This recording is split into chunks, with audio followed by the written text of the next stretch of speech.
Tú eres uno de los 16 supervivientes de la Sociedad de la Nieve. Chocamos a 600 kilómetros por hora contra una montaña a 5.400 metros. En ese lugar inhóspito que no había vida, no crecían ni los líquenes, nunca había pisado un animal ni un hombre. ¿Podrías contarme cómo son los instantes previos al accidente del avión? La madre de los Nicola me dijo en el aeropuerto de Mendoza: Gustavo, vos sabés que no tenemos que subir al avión. ¿Eso te dijo? ¿Cómo es ese momento crítico en el que pues, os dais cuenta de que no hay líquenes para comer, no hay animales, y llegáis a la conclusión de que lo único que podéis hacer es comer los cuerpos de las personas fallecidas? El fin de la discusión fue que si yo me muero, yo te autorizo que me comas. Es un contrato entre dos partes, ¿no? Es un pacto. Es un pacto. Pacto de vida. ¿Cómo es ese instante de sintonizar la radio y escuchar que se acaba la búsqueda y que ya nadie va a rescataros? Si no hubiéramos escuchado eso, nos moríamos todos. ¿Cómo se enfrenta a un juicio de la sociedad que os etiqueta como caníbales? Imagina esto por un momento. Tienes 19 años y viajas en avión con tus amigos desde Montevideo, Uruguay, hasta Santiago, Chile. De repente, a causa de un error humano, el avión se estrella en plena cordillera de los Andes. En el accidente mueren muchos de los pasajeros. Otros mueren después. Pero tú sobrevives. Estás a más de 3.500 metros de altura, a 30 grados bajo cero, no tienes recursos y prácticamente nada que hacer. Tienes la esperanza de que vengan a tu rescate. Van pasando los días, consigues una radio y cuando la sintonizas, descubres la gran noticia. La búsqueda se cancela. Te han dado oficialmente por muerto. Esto va a implicar que tarde o temprano tengas que responder a la gran pregunta de las preguntas, que es ¿qué estás dispuesto a hacer para sobrevivir? Veréis, yo tenía 9 años cuando estrenaron la película Alive, Viven, y recuerdo que lo único que me dijeron fue se comieron a sus amigos. Por desgracia, creo que el morbo eclipsó lo verdaderamente importante. Una entrega absoluta de los unos por los otros. Y creo que hubo mucho más que no salió a la superficie por culpa de ese morbo. Pero hoy tengo una oportunidad. Porque por suerte y por fortuna para mí, hoy y ahora en Roca Project, tengo conmigo a Gustavo Cervino. Él es uno de los 16 supervivientes y un miembro clave de la Sociedad de la Nieve, que seguro que habéis visto también en la película de Bayona. ¿Qué tal, Gustavo? Un placer estar acá, Carlos, hoy. Bienvenido. En Roca Project, así que vine a compartir contigo, con tu audiencia, lo que tú quieras. Maravilloso. Mira, ¿quién me iba a decir a mí, cuando yo con esos 9 años o 10 vi la película Viven, más o menos unos 30 años más tarde, iba a tenerte aquí conmigo para compartir eso, ¿no? Me impresiona mucho pensar que eres uno de aquellas personas. Sí, es lógico, porque vos cuando lees un libro tenés una relación con algo y te imaginás las montañas, y son personajes que los estás leyendo, pero no sabes hasta qué lado es verdad, ocurrió o no. Claro. Y que esas personas que vas idealizando o vas leyendo y conociendo, un día los encontrás enfrente, se te produce algo que dices, bueno, ¿y ahora qué le preguntaría? Porque tantos años haciéndote preguntas, en el tiempo presente te regalas una experiencia como esta, que es única porque me vas a poder preguntar lo que quieras y yo te voy a contestar todo lo que me salga adentro, porque vine acá justamente a agregar valor en la gente, en este mundo que vivimos, que está muy convulsionado. Hay una gran epidemia de miedo y bueno, para que la gente pueda entender cómo atravesar esos miedos con valor y fe y seguir agregando valor a la sociedad y disfrutándola, ¿no? Que no es poco, ¿eh? Estás aquí porque has venido a España, has dado unas conferencias con mentes expertas, has dado muchas conferencias a lo largo de tu vida, ¿no? Sí, yo nunca me imaginé que iba a tener que dar conferencias. Lo que sí, nos dimos cuenta del primer día que volvimos, que antes de irnos éramos anónimos. y estuvimos perdidos por el mundo que nos había abandonado, y después que solos, abandonados, nosotros tuvimos que recurrir a nuestro máximo potencial dormido y pulverizar todos los límites que están en la mente, sin entregarnos, finalmente logramos sobrevivir, porque los primeros sorprendidos fuimos nosotros, porque es muy difícil imaginarse en un lugar como acá sentados lo que nosotros vivimos allá arriba. Claro. El tiempo psicológico es una cosa. 5 minutos esperando una ambulancia para que un padre o un hijo lo atiendan porque se sangra parece siglos. Pero 3 meses de vacaciones son 15 minutos. Claro. Cuando vos estás abandonado en esa inmensidad de la montaña, que nunca viste nieve y estabas en un glaciar que tenía 3.000 años, que se llamaba el Valle de las Lágrimas. Fíjate. Mirá, en ese lugar inhóspito que no había vida, no crecían ni los líquenes, nunca había pisado un animal ni un hombre, en un balcón colgado de espaldas a Chile estábamos nosotros. Y bueno, en ese lugar nosotros no sabíamos en dónde estábamos realmente, porque pensábamos que estábamos en Chile, estábamos en Argentina. El avión hizo una O y se perdió, y en ese lugar ese era nuestro hábitat. A esa altura, 4.000 metros de altura, no hay oxígeno. El corazón late muy rápido para llevar la sangre y el oxígeno a otro lado. Y querés respirar, la mente actúa en cámara lenta, te sangran los oídos, la nariz. Te parás y es como si tuvieras una mochila de 80 kilos en la espalda. Se llama apunamiento. Todo eso hizo que sea muy difícil. Aparte, no teníamos agua. Y para poder tomar agua teníamos que mascar el hielo, que era un glaciar. Vos ponés la lengua en el freezer o el hielo en la boca y mordiendo hielo, las encías quedaban como los dientes de un caballo, se iban para arriba, te partía la boca, la boquera. No teníamos nada para protegerlo, vas a hacer esquí, tenés que ponerle lipstick, crema, nada, eran todos grietas. Y ahí estábamos en ese lugar que era totalmente inhóspito, y estaba rodeado por amigos que hace media hora cantaban y bailaban, y ahora eran banco, mesa o pared. Los amigos. Congelados. Porque vos, uno que se moría, lo corrés, pero quedaba ahí. ¿A dónde le vas a poner? Entonces lo tapabas un poco con nieve, después volvías, o sea que quedaban como un mueble, eran. Y entonces vos los mirabas y te das cuenta que ahí no estaba tu amigo. Nosotros tuvimos que construir en la montaña, despojados todos, gracias a que éramos un equipo de rugby, ya estábamos organizados. Los All Christians, ¿no? Los All Christians, que sí. Llevas ahí la chaqueta. Fíjate. Yo siempre que voy a hablar de esto voy con un trébol acá. Qué bueno. Y si me lo saco lo tengo acá. Porque para mí es un acto de responsabilidad y de honestidad que cuando me paro frente a la gente sepa que no soy yo. Porque cuando el yo se transforma en nosotros, la fuerza de los seres humanos, los países, las familias, los clubes es ilimitada. Entonces, en la mente habita el ego. El ego critica, juzga, compara. Y es muy duro y es insaciable el ego. Claro.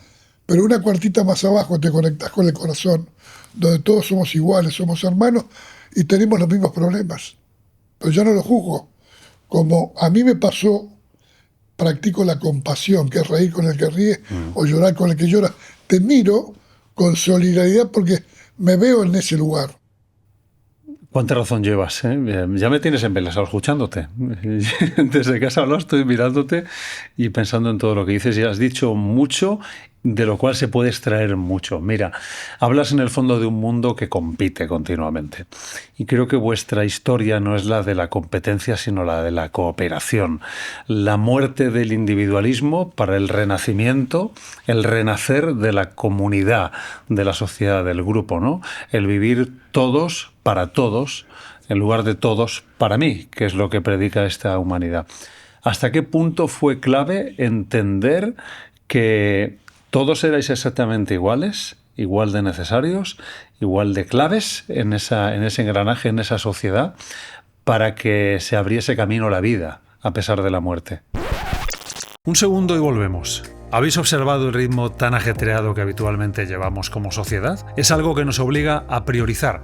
Debemos elegir bien qué hacemos con nuestro tiempo, ya sea mucho o poco, y dedicarlo a lo que nos hace felices, a lo que nos apasiona, o quizá a descubrir cosas nuevas. Y por esta razón quiero hablarte de O2, la compañía móvil que respeta tu tiempo de verdad. Soy yo quien elige cómo y cuándo hablar con ellos. Solo aparecen cuando realmente los necesito y no me roban el tiempo con llamadas indeseadas. La conectividad funciona a la perfección y eso me evita preocupaciones, por lo que tengo más tiempo para dedicarlo a lo que realmente necesito y quiero. Si tú también quieres disfrutar de todas las ventajas de ser de O2, visita o2online.es o llama al 1551 y empieza ya. Y ahora sí, seguimos con el episodio. ¿Hasta qué punto fue clave entender que todos erais exactamente iguales, igual de necesarios, igual de claves en ese engranaje, en esa sociedad, para que se abriese camino a la vida, a pesar de la muerte? Es una muy buena pregunta, Carlos. Las cosas son un proceso, no un suceso. Y hoy vivimos el yaísmo, todo ya. Y nosotros, sin conocer la montaña, sin haber visto la nieve y conocer nada, chocamos a 600 kilómetros por hora contra una montaña a 5.400 metros y caímos en un glaciar de 6 kilómetros cuadrados, que se llamaba el Valle de las Lágrimas. Y en ese lugar entramos en una realidad tipo Matrix, porque fue tanto lo que recibiste de información externa y para todo lo que veías era nuevo y no había respuestas, que la mente se tilda. Claro. Primero te dice, te vas a morir, no tenés comida, te abandonaron, te empieza a decir todo lo que dice la mente. Nadie se despierta de noche pensando que sacó la grande, se despierta con pesadillas. Me van a echar, me van a matar, me estoy cayendo, porque estamos programados, mente orientada a la crisis. A los peores escenarios. Entonces, cuando estás... Pero esos son escenarios hipotéticos. Sí. Cuando vos estás realmente en el infierno, claro. Como no hay un lugar más profundo del infierno donde vos estás, todos somos iguales porque estamos todos en el infierno. La mente busca información, no la encuentra. Claro. Entonces se queda callada o vuelve a repetir lo que escuchó, pero no puede hablar de lo que no conoce. Sí. La creación es una capacidad del hombre de, a partir de la adversidad, crear la diversidad y hacer cosas que son necesarias. Lo que dicen de que la crisis agudiza el ingenio, ¿no? Sí, por eso nosotros en la montaña estábamos en un laboratorio existencial que nos pusieron en el peor lugar del planeta, sometidos a temperaturas bajo cero, sin comida, sin ropa, sin absolutamente nada, donde nos abandonan, después una avalancha nos tapa y mata a 8 más, sepultados 3 días y 3 noches, con la oscuridad más absoluta en 60 centímetros, prendías un encendedor ronzo y se apagaba porque no había oxígeno. Entonces, ¿cómo sobrevivimos a todo eso? No se puede explicar, pero lo que es real, que nosotros estamos ahí y lo único que podíamos hacer era aceptar la realidad. Cuando vos te dejás de pelear con la mente, cuando pasa algo y no te gusta, le produce ira, impotencia, bronca y dolor, porque la mente es lineal. La diferencia entre el ideal y la realidad produce ese dolor. Se llama trauma, una pelea, disconfort. Pero nosotros vivíamos en ese disconfort, entonces nos dimos cuenta la primera noche que entramos en una realidad Matrix distinta, que por más que gritaba, por más que lloraba, por más que puteara, por más que hiciera cualquier cosa, nada cambiaba. Claro, solo puedes cambiar tú. Entonces, frente a esa situación, nos dimos cuenta que la única manera de sobrevivir era aceptar con humildad que yo solo no puedo. Claro. Y ahí es cuando yo se transforma en nosotros. Y el equipo es real, porque el equipo es un grupo de personas atrás de un objetivo común. Y el objetivo era claro. Sin hablar era sobrevivir, no yo, todos. Porque éramos un equipo. Cuando vos no sos un equipo, sos una persona, para sobrevivir yo te pego un palo en la cabeza para sacarte la campera porque tengo frío. Claro. Pero nosotros éramos un cuadro rugby que se abraza, que empuja, está acostumbrado. Entonces ya teníamos ese trabajo previo en donde cada uno está para cumplir una función. El cuadro rugby es el equipo más democrático de la tierra porque juega el gordo, juega el flaco, juega el petizo, juega el alto, juega el rápido y juega el lento. Es verdad. Todos tienen en una clase un puesto. O sea que la diversidad te permite entender que todos tenemos algo para ofrecer. Y no es lo que yo quiero. No. Sería muy lindo que sea rubio con celeste, pero no. Pues soy morocho, y mido 1,80, no mido 2 metros. Entonces, adaptarse a la realidad hizo que nosotros rápidamente, en el rugby hay un capitán que es elegido por los jugadores. Y como teníamos un capitán en la cancha de rugby, que era Marcelo Pérez Castillo, enseguida que choca el avión, después que pasó mucho rato, porque yo me acuerdo que antes que caiga el avión, acá quiero que la gente sepa que hay algo que tiene que empezar a valorar y respetar, que es la intuición. Totalmente. Que es la voz de eso que sale adentro de las entrañas, que no sé por qué, pero es sabia. Nosotros no queríamos viajar el 12 de octubre, el 13 de octubre, salimos el 12 porque el viernes 13 no te cases ni te embarques. Y salimos el 12, nos quedamos en Mendoza y viajamos el 13. Y yo estaba muy nervioso, soy muy jodón, muy divertido, pero estaba blanco y la madre de los Nicola, que murió, Pancho Nicola y Esther, su mujer, me dijo en el aeropuerto de Mendoza: Gustavo, vos sabés que no tenemos que subir al avión. ¿Eso te dijo? Me dijo, yo le dije, no, pero ¿por qué me decís eso? Yo estaba pensando eso. Nosotros llegamos a tener telepatía en la cordillera y acá es una. En estos momentos de la intuición, no todo el mundo que mira ve. Sí. Y vos empezás a percibir cosas. Bueno, y yo no le hice caso y subí. Cuando estaba volando, estaba del lado de la ventana.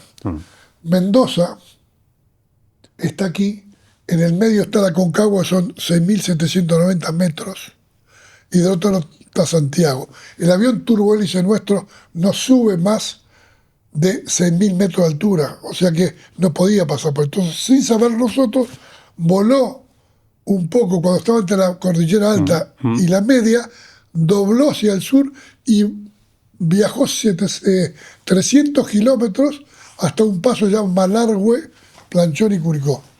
Ese paso tiene montaña de 2.000 metros. Claro, se equivocó. No, eso es lo que hizo porque no podía pasar. Pero cuando iba para acá, para allá, volando a 5.000 metros, 4.500, tenía 2.000 metros de montaña, de aire entre la montaña.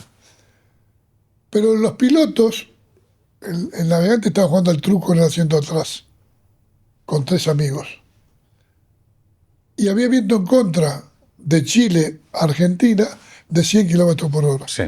O sea, si vos vas volando para allá a 500 kilómetros con 100 en contra, en una hora tenés que restarle 3, claro, 100 de la pared que va para atrás. Claro. Y no hicieron la resta, porque estaban distraídos. Ese es el error humano. Cuando pensaron que iban por la mitad iban por el 30%, sí, cuando llaman a la torre de control para decirle pasamos Curicó y piden permiso, claro, para apuntar al norte. No calcularon bien.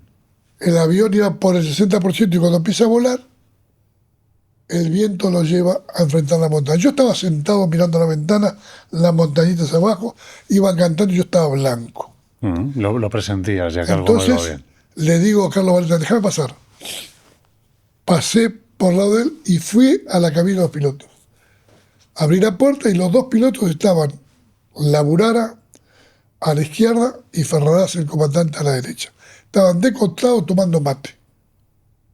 Entonces yo le digo, pero que no maneja nadie acá, no, chiquito. Dice, este avión es moderno, piloto automático. Y me empieza a explicar.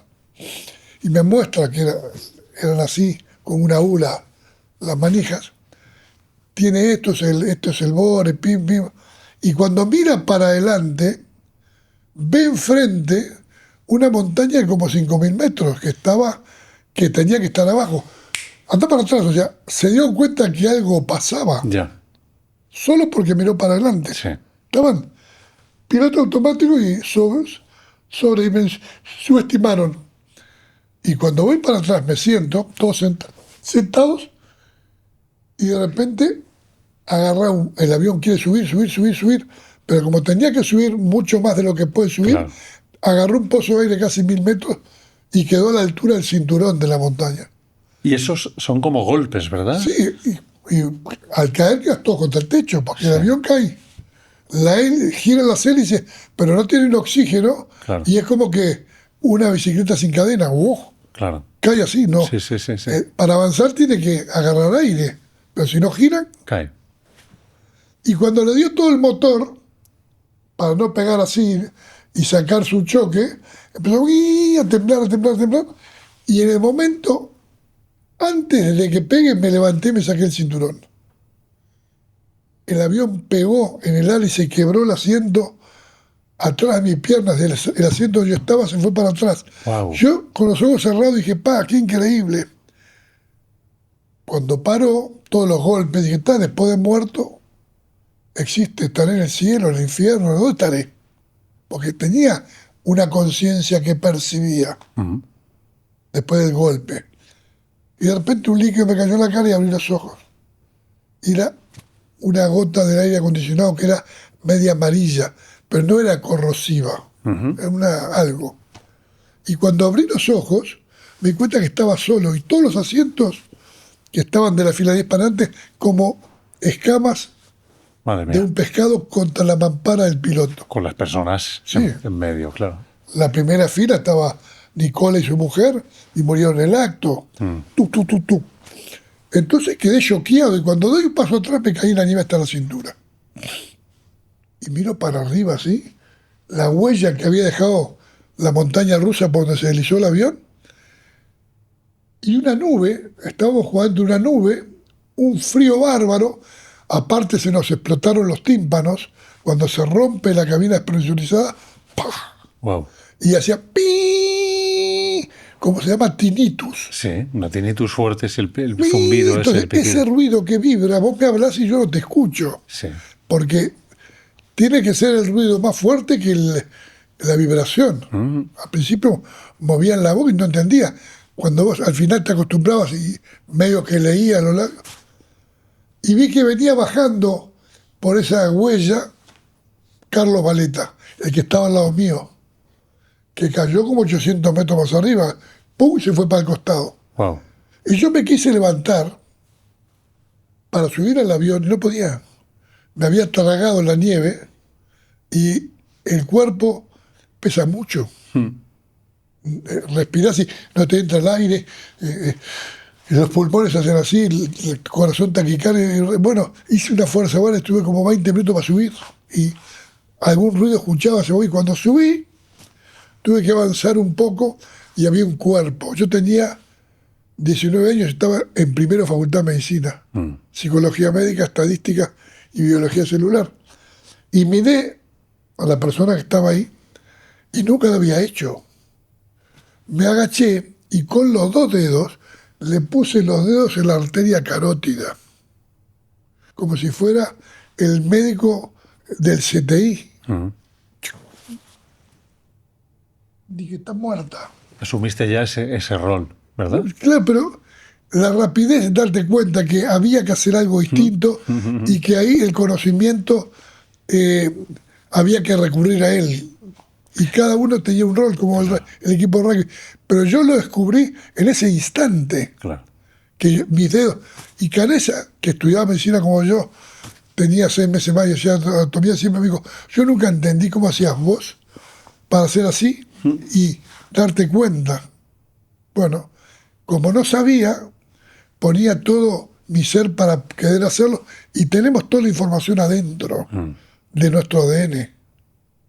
Por eso se dice descubrir, es sacar. Es como Miguel Ángel, cuando hizo la Pietà y le preguntaron, maestro, ¿cómo hizo usted para hacer esto? Y dice, yo no hice nada. Agarré un martillo, un cincel y saqué todo lo que sobraba. La escultura estaba adentro. Sí. Nosotros tenemos toda la información adentro. Porque mis hijos, que no estuvieron en la cordillera, los veo jugar y a veces hablan y dicen cosas que yo decía o decíamos, yo nunca se las conté. Es como estuvieron, ¿viste? Vos decís, ¿cómo? Bueno, toda esa es la información que está en el aire. Bueno, hoy en el mundo vemos que hay una gran incertidumbre y hay una epidemia de miedo. Y mi conferencia llama gestión de la adversidad. ¿Cómo la gestionamos? Y el estrés es exceso futuro. Tenemos tantas cosas mañana al mismo tiempo que primero nos estresamos y después caemos. Ahora le llaman panic attack. ¿No? Qué cierto eso que dices. ¿Viste lo que todo el mundo?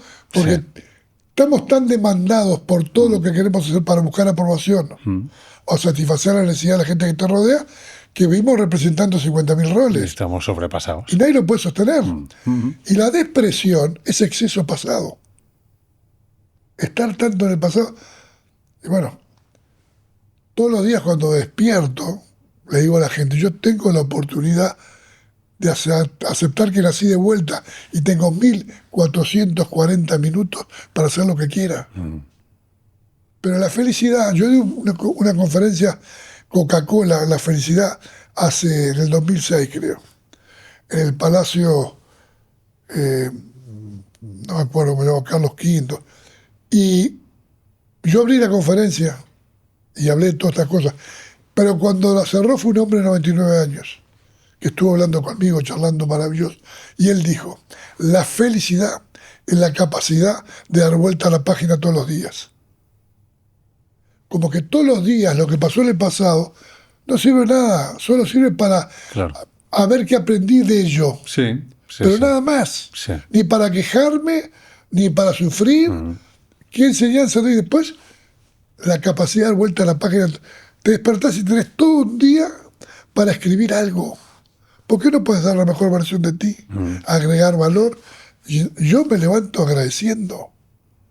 Yo digo siempre que soy una persona feliz que agradece todos los días porque estoy vivo. Claro. Ya estar vivo es algo para festejar. Nuestros amigos que estaban cantando eran estatuas de hielo. Y yo estaba vivo. ¿Me voy a quejar? Esto me hace pensar, Gustavo, precisamente en el momento en el que tomas conciencia de lo que ha ocurrido, ¿no? Verás, cuando pensaba en esta entrevista, intentaba ponerme en tu corazón, en tu mente, ¿no? Y pensar, cuando uno ya toma conciencia después de ver dónde estás y que has sobrevivido, pero al mismo tiempo todo lo que ha pasado, quiénes no han sobrevivido, dónde estás, ¿te sientes afortunado o desafortunado?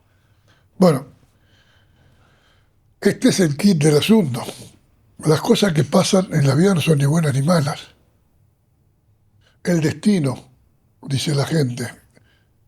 El destino no es lo que te pasa, hay dos destinos. Uno es lo que te pasa y otro es lo que haces tú con la cosa que te pasa. En uno no puedo hacer nada. Si yo no lo acepto el destino, me peleo con él, sufro ira, impotencia, dolor, me victimizo, soy parte del problema y la cagué. Voy a ser un infeliz toda la vida. Porque voy a seguir quejándome toda la vida de lo que me pasó hace un año, 2 años, 20 años. Y en mi vida me quejé de algo que me pasó en la montaña. Todo lo que me pasó es parte del aprendizaje. Siempre digo yo que Dios escribe derecho sobre letras torcidas. Y las cosas pasan por algo. Hay ejemplos del mal ejemplo y ejemplos de buen ejemplo y ejemplos de tracción. Y nosotros, cada año que pasa, es impresionante. Nuestra historia, a pesar de nosotros, porque nosotros no hicimos nada, es cada vez más conocida y cada vez suscita más preguntas. ¿Quieres decir que ves un propósito en eso? No es que veo un propósito, veo que hoy la vida es tan monótona que todos son fotocopias. No hay originales. Son todos copias. Todos siguen patrones de conducta y modelos externos y es muy difícil. Hay pocas personas originales en un mundo es verdad.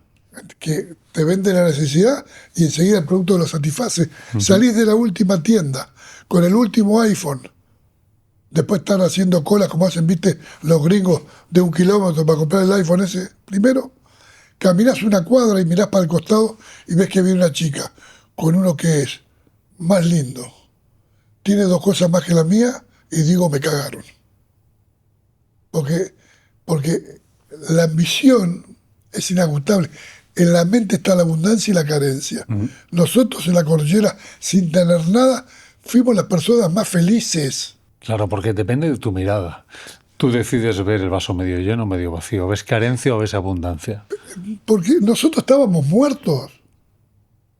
Vos estás vivo y ellos están vivos. Pero para morirse, tienen que tirarse por la ventana o pararse frente a un tren. Nosotros en la cordillera, si nos quedábamos quietos, sin hacer nada, en una hora estábamos muertos y éramos una estatua de hielo. Para vivir había que animarse a luchar. Y lo único que produce el resultado de la vida son las acciones. Y para no morirte tenías que hacer cosas.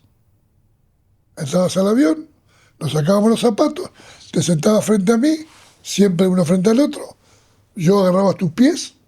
Cuando mis manos, que eran los sensores, sentían que tus pies estaban en el auto, los empezaba a fruncir. Para que la sangre que llegaba a tus pies vuelva caliente a tu cuerpo y se contraiga el diafragma y tu corazón. Sí. Porque si yo hacía eso, aprendimos que el verdadero liderazgo está basado en el amor y la vocación de servicio. Y es poner lo que falta. Ahí había que crear algo que solucione los problemas. Yo me quedé ciego y Fito Strauch empezó a hacer unos lentes, y yo también, porque me había quedado ciego. Y eras testigo de la expedición, ¿no? Sí, porque subiendo a la montaña, Numa Turcati tenía lentes y Daniel Sport también, los Ray-Ban, y yo nada. Y el sol pasaba por mi espalda, pegaba la nieve en el hielo y me repetía con un farol en los ojos. Y después de estar 8 horas con un farol en los ojos, llegó un momento que se me quemaron las retinas y la córnea y yo miraba y eran como alfileres en los ojos. Entonces, a lo que voy que cuando vos te das cuenta que la imaginación es incapaz de superar la realidad que estás viviendo, es porque lo que estás viviendo es algo extraordinario. Y no tenés que distraerte, tenés que estar atento, permeable, receptivo y dispuesto a absorber toda la información para ver qué voy a hacer con eso. Pero nunca le vas a preguntar a la mente, porque la mente queda muda. Aparte aprendés a despreciarla. Yo a mi mente no la escucho, le bajo el volumen y cuando se prende sola, viste, que empieza ese diálogo que empieza a rumiar, yo le meto una Ave María para que se calle. Y le doy órdenes. Yo soy el piloto Tomas el de control. mi alma y el capitán de mi espíritu. Tenés que asumir ese rol.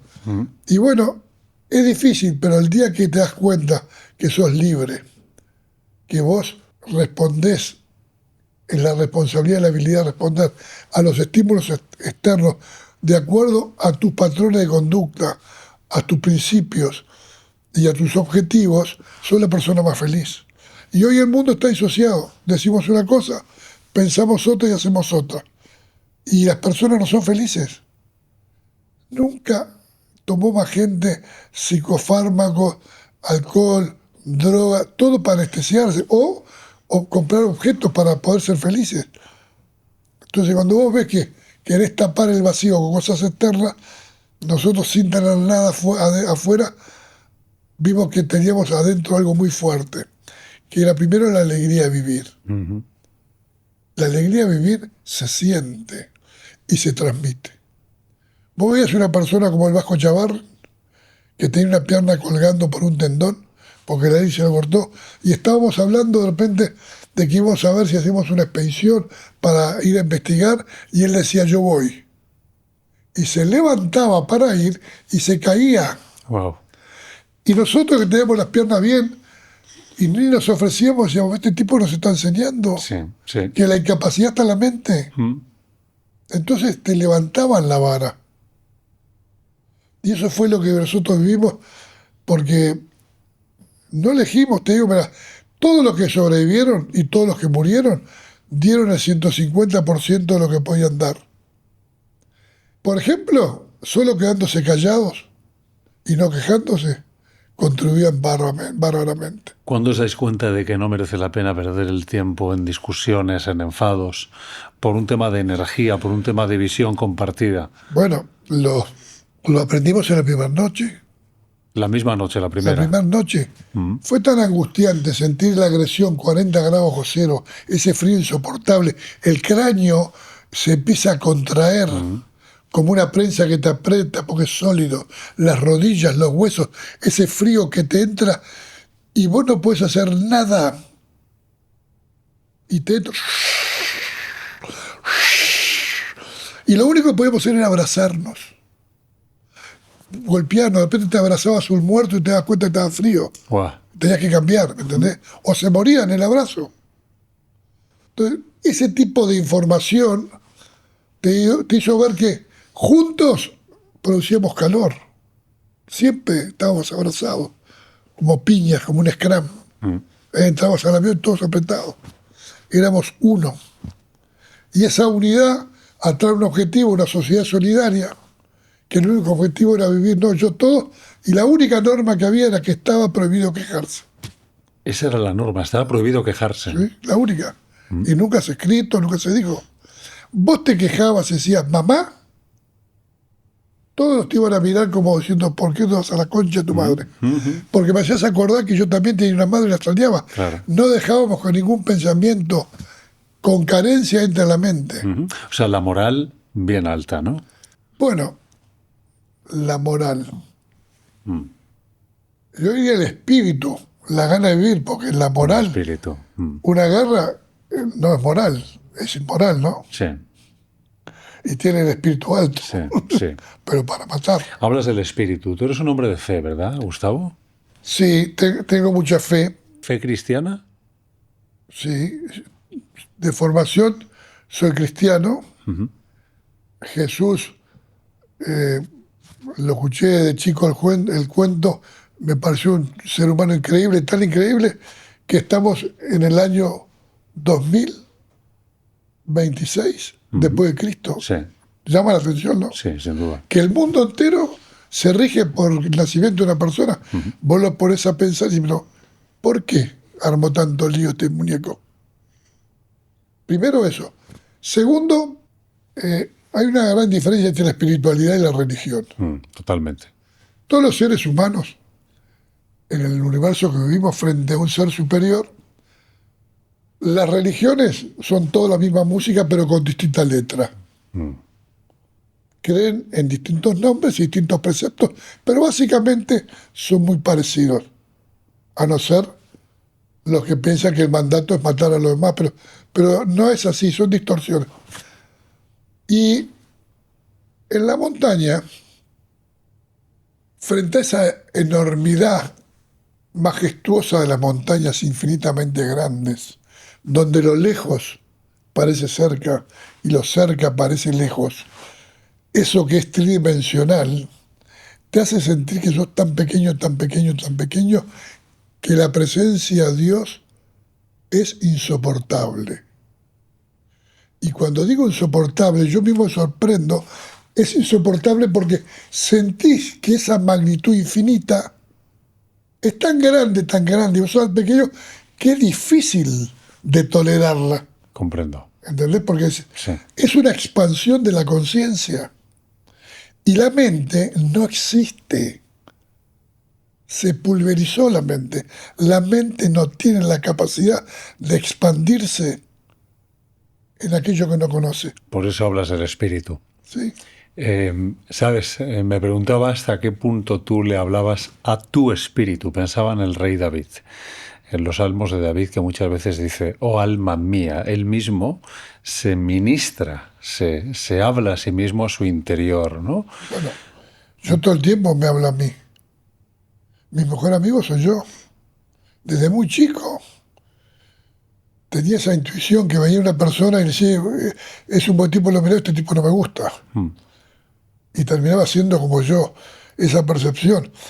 Pero en la cordillera, después que se suspendió la búsqueda y nos dieron por muertos, a la mañana siguiente me rebelé con el locutor que dijo que íbamos a ser muertos 5 meses después, porque era antiautoritario rebelde. Me levanté a las 6 de la mañana, antes que salga el sol, saqué los asientos y miré para arriba, y la punta de la montaña era como una velita que se prendía porque el sol salía de acá abajo y le pegó a la nieve blanca. y era como que marcaba derechito por donde había pasado el avión. Y yo quería subir por ahí. Yo decía, yo quiero subir por ahí y me está diciendo el camino, ¿me entendés? Sí, sí, viste una señal, ¿no? Para ti. Sí, pero era eso increíble, como así. diciendo, vos querés subir, te voy a marcar el camino. Sí, sí, sí. Sí, sí. Y cuando estaba parado ahí, salió por mi izquierda así, empujándome, Numa Turcati. ¿Qué hace, Gustavo? ¿Qué vas a hacer? Y Daniel me pues no, yo quiero ver si es verdad lo que dijo el piloto, que pasamos Curicó. Pues yo hablé con él antes que muera, me dijo pasamos Curicó y lo noté. Sí. Y Arturo Nogueira, que tiene las piernas rotas, entró en un mapa y Curicó estaba en la precordillera chilena. Sí. Y es verde. Claro. O sea que yo dije, alguien antes que morir no miente. Claro, claro. O sea, no. Pero tenías que salir de dudas, salir para tomar perspectiva. Entonces y poder dije, verlo, bueno, ¿no? si acá está la muerte, del otro lado está el verde, está la vida, tenemos que ir a... No fue una expedición para Sí, irme, sí. fue para explorar, demencial, ¿no? Mocasín de cuero, suela de cuero, media nylon, pantalón de tela, una camisa, un saco blazer, sin guantes, sin lentes, sin bastones, sin cuerdas y sin sombra de dormir. Salimos a caminar y a la media hora se te congelan los pies, los gemelos no sentís nada porque estás arriba del cuero. Ya. Si vos tenés goma, por lo menos aísla un poco. Claro, claro. Entonces, y seguimos subiendo. Y en un momento, yo a Dios lo había mandado a la mierda. ¿Por qué te distraes? ¿Viste cuando te enojas? Y me di cuenta que había sido tan auténtica mi puteada que Dios se me había metido adentro. Pues yo no podía creer que estuviera haciendo eso que estaba haciendo. Entiendo. Íbamos subiendo, tuk. Como estamos hechos a imagen y semejanza de Dios, y creo en esas cosas, que la vida es un milagro y la muerte es un misterio, y la capacidad del ser humano es ilimitada, y es directamente proporcional al interés y a la fe que ponga en lograr cosas, el mundo viene evolucionando para el bien y para el mal. Por eso que hoy no hay una guerra atómica, porque saben que si apretan el botón al mismo tiempo no queda nada. Entonces empezaron a hablar del desarme. Hoy está jugando a War con dados, porque en verdad es todo un juego de especulación que aumenta, baja, todo, pero no hay una guerra real, yo contra ti. Es otra el juego que se está haciendo, totalmente económico, de territorio. De repente se sientan a hablar, toman un mate y se reparten. No sé, nosotros nunca vamos a ver la verdad. Así que, como no vamos a saber lo que pasa, acá tenemos que ser nuestra mejor versión. No puedes cambiar el mundo, cambia vos. Agregar valor, no hables boludeces, hacer lo que puedas, mete solidaridad, mete amor, paciencia, tolerancia. La Madre Teresa decía, si a mí me invitan a una marcha contra el aborto, no voy. Pero si me invitan a una marcha a favor de la vida, voy. O sea que no combatas que te debilitas, defiende que te fortalece. Durante 15 años viajé por todo el mundo con la Fundación Rugby Sin Fronteras, a Sudáfrica, a homenajear a Mandela cuando cumplió 90 años, y dormimos en la cárcel de él. Fuimos a Gaza, israelitas y árabes jugando al rugby por la paz. Las bombas tiraban, nos hacían los locos la paz. Después fuimos a Inglaterra, fuimos con el Papa a jugar un partido de rugby con soldados ingleses profesionales contra soldados argentinos que tenían 18 años, que estaban haciendo la colimba, a jugar un partido de rugby por la paz en Inglaterra. Llegaron siendo veteranos de guerra y se fueron siendo veteranos de paz, porque se abrazaron, se pidieron perdón. Yo vi esa sanación de animarse a vencer el miedo y descubrir algo nuevo. Entonces, dentro de las cosas que comparto en el mundo, en las empresas, que hay que salir de la zona de confort y atravesar el miedo. Porque al otro lado del miedo hay un mundo maravilloso para descubrir. Y eso lo vas a descubrir después que tengas valor y fe para ir un poquito más. Y ahí es donde sale la luz en la oscuridad. Hay que empoderarse. Sí. Hay que empoderarse. Y cuando no podés y sentís que no vas a poder, tenés que hacer como si pudieras. ¿Eso es lo que hiciste cuando subías Todo el tiempo. aquella colina? Yo lo miraba y decía, es imposible. Y Jordan, un alpinista que caló el Everest. Fue con nosotros 25 años después con Roberto Canessa, Nando Parrado, Cochi Inciarte, Moncho Sabella y Fito, con los 4 Nicola que perdieron al padre y la madre cuando tenían 4, 6, 8 y 12 años, y Alejandro Nikolic. Hicimos todo lo que hicieron ellos caminando durante 10 días y llegamos a la última montaña, la que subí yo por acá y Roberto y Nando por acá, y él nos dijo, nosotros con equipo de alpinistas, subir esta montaña sería muy difícil. No entendemos cómo hicieron ustedes sin equipo. La fuerza de la voluntad, ¿no? Y nosotros le dijimos, lo que pasa es que nosotros teníamos opción. Claro. Estábamos muertos. De repente nos podíamos salvar. Cuando vos no tenés nada para perder, pones todo. Cuando no tienes nada que perder, lo tienes todo por ganar, ¿no? No tengo nada, pero yo lo único que puedo ganar. Yo ya tenía esa mentalidad chiquito. Claro. Yo decía, mis amigos se ponían nerviosos para un examen. Digo, mirá, no voy a dar, tengo miedo. Mirá, un examen, cuando lo das, solo lo puedes salvar. Porque sin darlo ya está perdido. Es una buena mentalidad. Entonces, es verdad. Estudia, si no puedes estudia 4 o 5 cosas y bueno. Sí, inténtalo por lo menos. Yo ¿no? era muy pícaro. Ponía la bolilla, viste, hacía así, y tenías que agarrar un número. Entonces yo estudiaba la bolilla 2 y 3. Hacía así, agarraba el número, decía 2, ping, la tiraba para adentro. Y había salido el 8. Y el tipo no podía creer que yo y le contestaba a la 2. Hay que ponerle picardía a la vida. Si la vida no te sonríe, sonreíle vos a la vida. Si la vida no te sonríe, sonreírle vos a la vida. Esto me gusta muchísimo, porque imagino que es lo que tuvisteis que hacer cuando sintonizáis la radio y te das cuenta de que esa búsqueda se acabó. Fue raro, ¿no? Es muy raro todo lo que pasó. Porque en la radio escuchamos durante 5 días... Harley trabajaba, juntaba radio, pim, pum. Marcelo Pérez Castillo, capitán, insistía. Y un día, no como en la película que estábamos todos adentro del avión, porque había nevado 3 días seguidos, escuchamos que la radio habló, claro, habló. Habló. Pero no escuchamos lo que dijo. Lo más increíble, que la radio que escuchamos era la radio Montevideo, El Espectador, en la montaña. Y después de eso, la única noticia que dio fue noticia de último momento. Se confirma que el avión Fairchild 571 de la Fuerza Uruguaya se da por perdido. Vale, eso, ¿qué probabilidad estadística hay de que justamente escuchéis eso? Bueno, lo que te estoy diciendo. Es que, claro. Que yo no sé quién era el libretista de esta historia, pero pasaron cosas que no tienen información, pero si no hubiéramos escuchado eso, nos moríamos todos.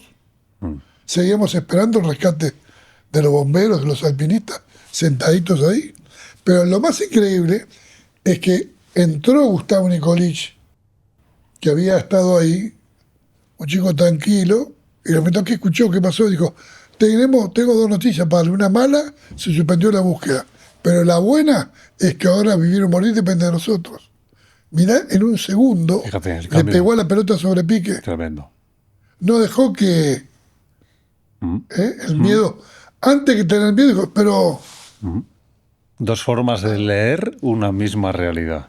Porque estábamos ya conectados con la esperanza, que es la hermana menor de la fe. Claro. Tal vez mañana, la ilusión. Y aprendés que la esperanza y la ilusión no se venden en ningún lado. Claro. La tenés que generar tú de adentro. Y ahí, en donde vos sos co-creador de la realidad, y es Dios, sos tú Dios, porque sos tú el productor de tu película. Usain Bolt salió campeón mundial de los 100 metros y fue a las Olimpiadas y después decidió entrenarse 5 años porque quería batir su propio récord. Y qué locura, porque ya era campeón del mundo y 5 años más quiso entrenarse para batir su récord. Son 5 años de privaciones, de no poder salir, de no poder ir a una fiesta, dormir temprano, comer sano. Sos un esclavo, solo porque tenía la ilusión y la esperanza de que si mejoraba sus hábitos, lo iba a poder hacer. Pero no se quedó en lo difícil que fue. Por eso te digo que la ambición es inagotable. Preguntarle a Trump, Ya ves, preguntarle a Putin, ya ves. preguntarle a los chinos. La ambición, viste, cada uno juega su juego, quiere más territorio, más comercio, o sea, esos eran los imperios. ¿Sí? Hoy el mundo está así, es una pelea de hasta dónde nos expandimos, hasta dónde dominamos y hasta dónde controlamos. Pero bueno, nosotros en la cordillera no teníamos nada, y como no teníamos nada, compartimos todo. Cuando decidís abrazaros a la esperanza, esta esperanza es la que el único camino que te puede llevar a la salvación, ¿no? Hay que asumir una serie de compromisos, ¿no? El compromiso puede materializar esa esperanza. Cuando digerís esa noticia de no van a venir a buscarnos, somos nosotros quienes tenemos que salvarnos y hacer algo distinto, ¿hay algún tipo de reunión, de equipo, de decir, bueno, ¿qué hacemos? ¿Cómo vamos a organizar esto a partir de ahora? Tú harás esto, yo haré el otro, y el foco será esto de aquí. ¿O no? ¿O se produce una forma natural? Es lo que yo trato de hacer en el mundo con las empresas, con los equipos de fútbol de alto rendimiento. ¿Cómo manejamos la adversidad? Y el mundo es una adversidad permanente. ¿Cómo mantenemos la calma? Los ganadores tienen planes y los perdedores tienen excusas. ¿Cómo construimos una cultura? Cuando vos conoces todo esto, estás viendo lo que tengo, lo que me falta, en un mundo que es real y hay uno ideal que queremos construir, pero vivimos en la abundancia.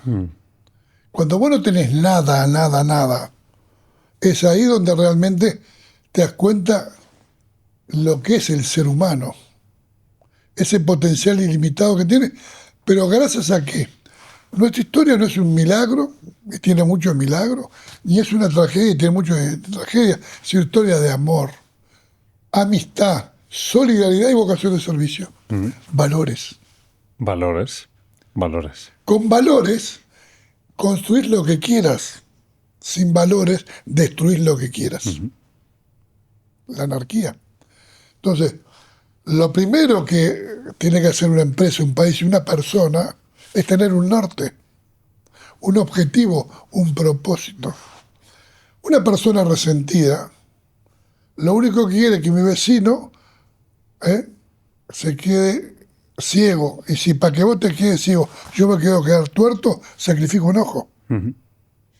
Ese es el egoísmo, la bronca, la envidia. Y hay mucha envidia. Bueno, hay que cultivar justamente, poner lo que falta. Nosotros en la cordillera nos dimos cuenta que teníamos que hacer como el eco. Si quería recibir amor, yo tenía que darte amor y vos me lo devolvías. Si yo te puteo, vos vas a putear. Hay que poner lo que falta. Si hace falta compromiso, soy yo que me comprometo. Si hace falta alegría, soy yo que pongo alegría. Puntualidad, yo pongo puntualidad. ¿Por qué? Porque no había nada. Entonces, como teníamos que trabajar sincronizadamente, había un capitán que, como el director de orquesta, le daba al viento, a las cuerdas. Entonces, los planes no se hablaban en voz alta. Salíamos del avión, así estaba el avión, inclinado, así, para acá era Argentina y la espalda para arriba era Chile. Los que salían del avión con las piernas rotas, hacían así, se sentaban acá con el sol de frente para calentarse en la mañana.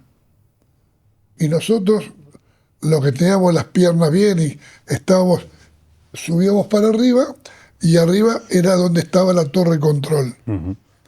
Estaban los cuerpos, que nadie sabía quién estábamos utilizando, cortábamos pedacitos, después hablábamos, cosas, che, oíme, cómo caminamos, esto, lo otro, mirá que nos hundimos, tenemos que poner almohadones, sí, fiesta ya, tenemos que poner la superficie y caminamos, o sea, por ensayo-error, íbamos hablando, porque los de abajo no caminaban, o sea, había como un laboratorio que íbamos tirando ideas, propuestas.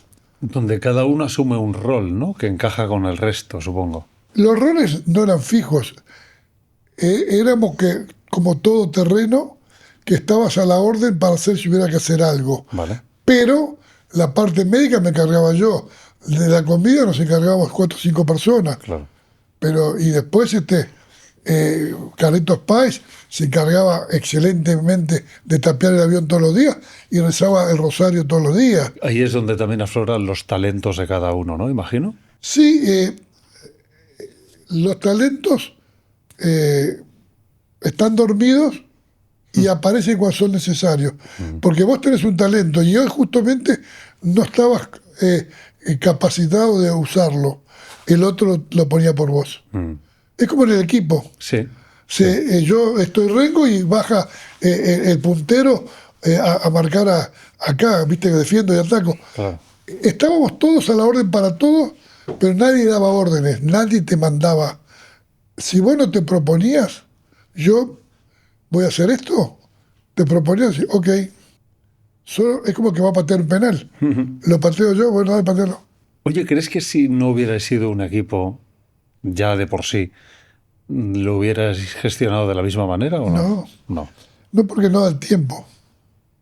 El equipo, que ya es un equipo, puede cambiar la táctica, la estrategia, pero no es un equipo. Cuando vos sos un equipo, podés cambiar las piezas porque ya están mentalmente conectados, ¿no? Conectados, Claro, pero claro. un grupo es distinto a un equipo. Un grupo son un conjunto de personas que están en el mismo lado, pero todos piensan y quieren cosas Claro, distintas. tendrán que armar un equipo Si no antes te de da el hacer tiempo. algo. Ya. No te da el tiempo porque uno de los secretos fundamentales fue la confianza. La confianza genera resultados, se construye. Yo te tengo que tratar a ti no como sos, sino como yo quiero que seas. Cuando vos no servís para nada, yo te tengo que tratar como si vos sirvieras. Tienes que proyectar eso en el otro. Sí, no, pero no, sí, vos vas a poder, mirá, hace esto, confía que vos estás capacitado para hacerlo. Y él dice, pero, ¿cómo sabe él que yo puedo si yo me parece que no puedo? Confía en mí, te digo. Ok, te deposité confianza y después la utilizás para ti. ¿Entendés? Sí, sí. En la cultura nuestra, hablamos de bullying ahora. Un niño se equivocaba de chiquito que le cantaban oreja de burro, lo sentaba, y todo el mundo de la clase, hasta el profesor, lo humillaba. El padre, el abuelo, sos igual de burro que tu padre, que tu abuelo, sos un inservible. Te destruían el carácter para manipularte. Y tenías que ser quinta generación de zapatero, porque acá el mayor es zapatero, somos todos zapateros y vos vas a ser zapatero. Pero yo no quiero, vos sos zapatero o doctor.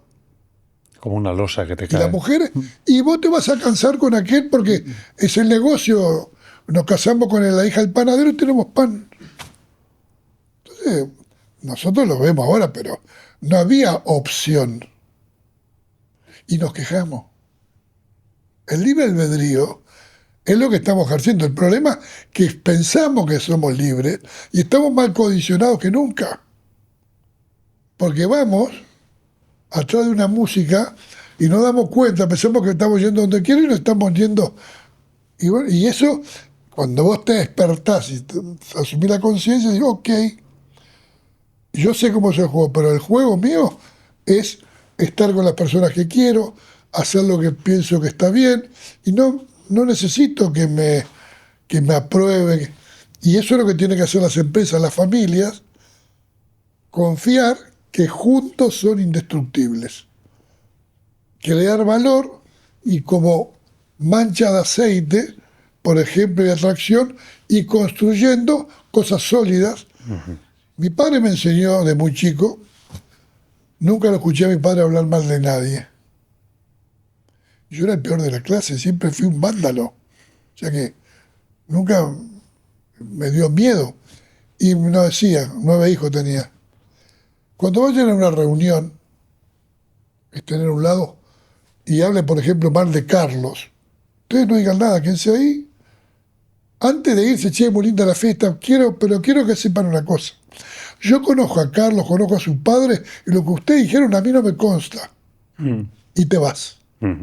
Porque si vos te quedás callado y preguntan quiénes estaban, vos avalaste.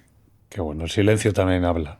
Entonces, Sí. hoy, se lo digo en todas las conferencias, el pecado más grande no es la acción, porque el que se equivoca aporta. El que se queda callado y no hace nada, es un reverendo hijo de puta. Es el pecado de omisión. Entonces, por miedo, no digo nada. Vos no tenés que pelear. Simplemente le decís, mirá que crack, ¿eh? ¿Cuándo te vas, Porque para que no haya discusión. Che, muy lindo tema. Quiero que sepan, solo, que lo que dijeron de Carlos a mí no me consta. Bueno, nos vemos. Ya todo el mundo Sí, no das. que te respeta a vos dice, opa, entonces de repente yo pensé que estaba de acuerdo. No es como dijo él. Y tampoco das opción a réplica. No, porque no es para discutir, ¿viste? Sí, Locos sí, hay de todos lados y sí. boludeces.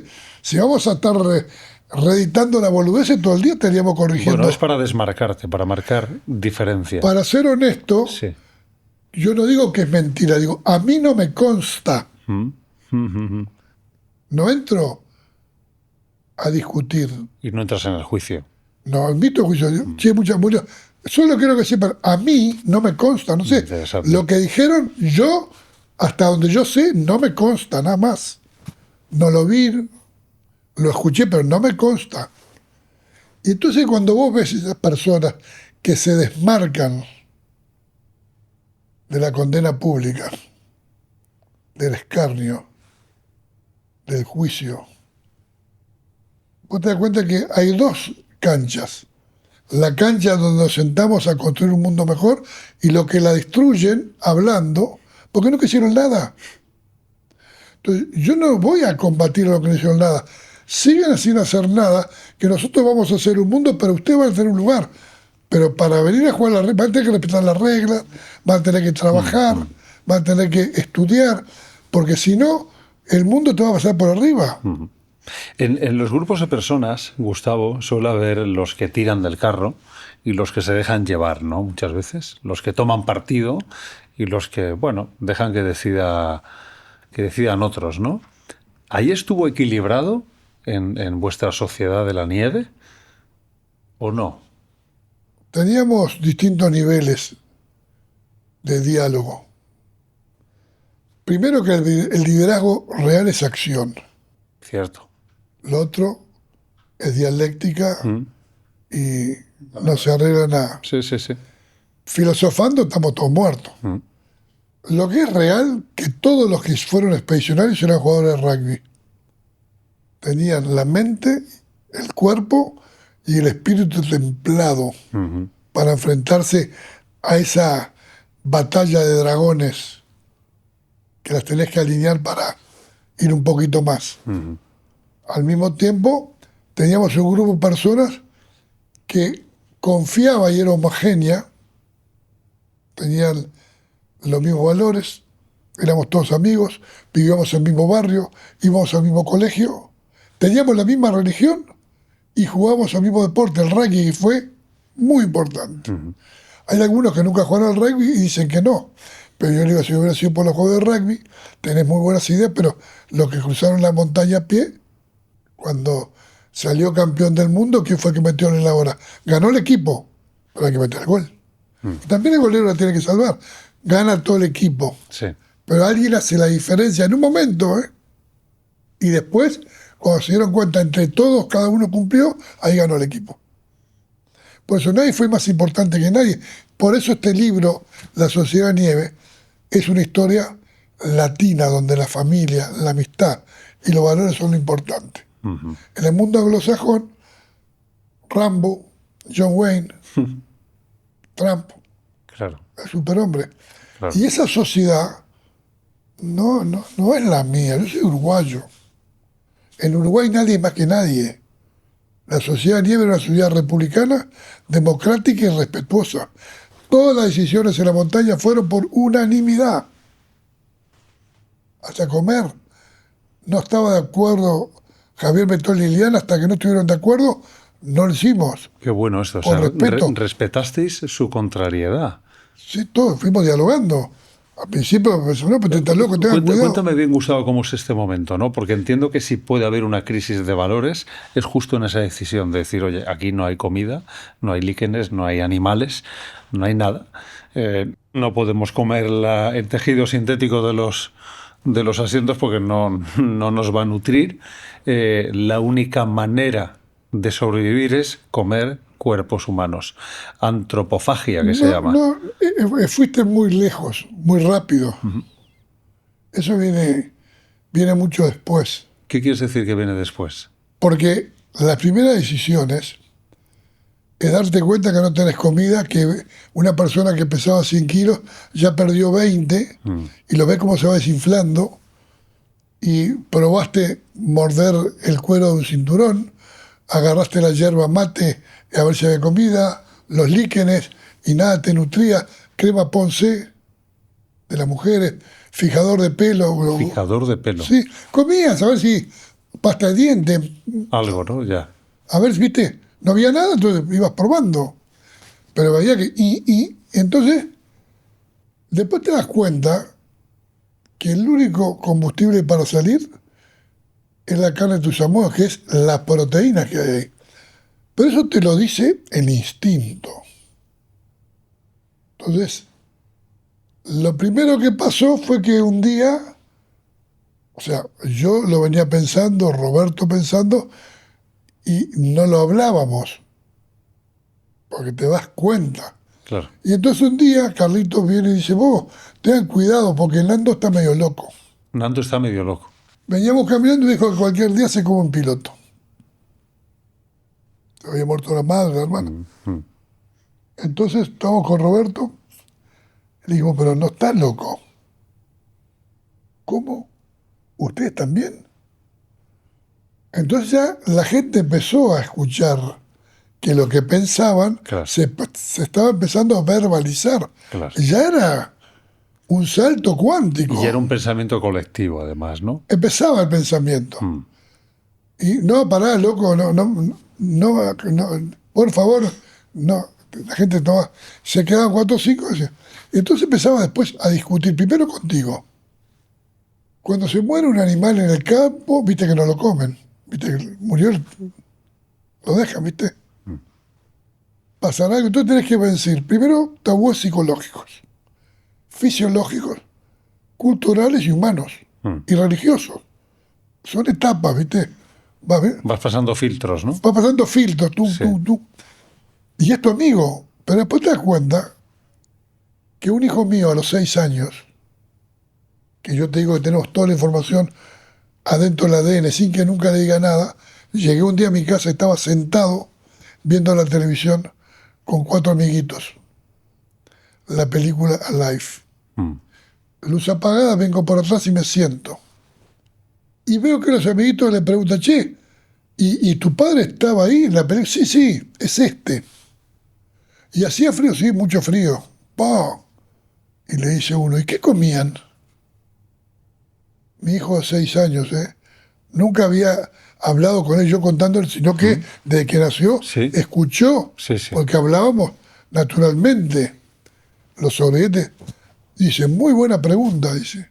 ¿Vos sabés que estaban tan débiles, que para trepar la montaña le pidieron prestados los músculos a sus amigos muertos? Tremendo. ¿Viste la síntesis que hizo? Tremendo, ¿eh?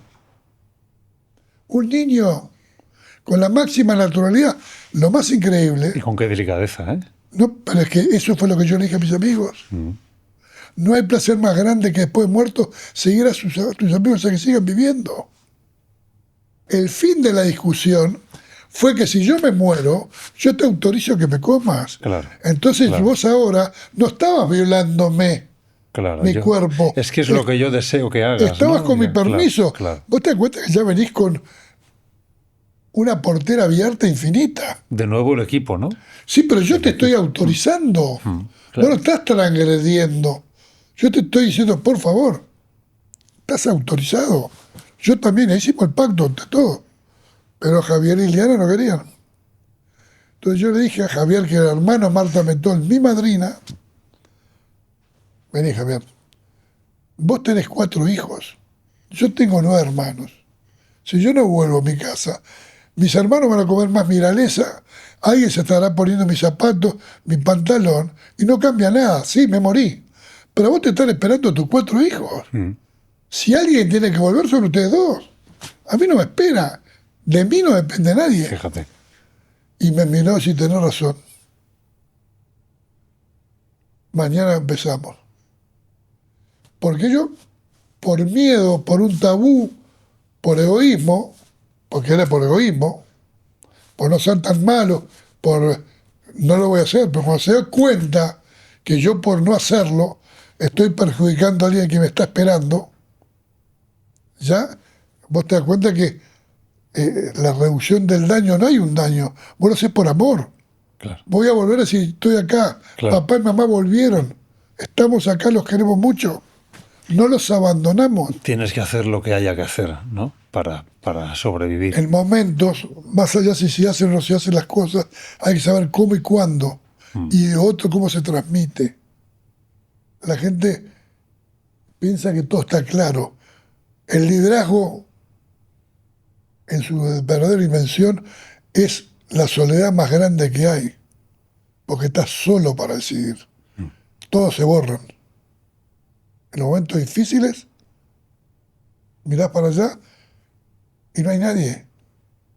Porque no es que vos avanzaste, todos recularon 100 metros. Ya, claro. Tú te ves responsable porque te han Pero dejado vos te das solo, ¿no? cuenta En que esa estás decisión. solo, te das que solo porque se fueron, pero hay que hacer algo. Y ese momento es cuando asumís la responsabilidad, no por tu ego, por el servicio. Por eso digo que el liderazgo real tiene que estar basado en el amor y la vocación de servicio, no liderazgo egocéntrico. En el tema de los cuerpos, ¿es el liderazgo el que decide quiénes son los que van a dar de comer a otros? Los que se encargan del cortado de la carne y todo, para que otras personas no tengan que afrontar eso. O sea, porque ahí ve un gesto de amor también. Sí, bueno, a todo lo que les pareció, pero ojo, como es un proceso, el primer día,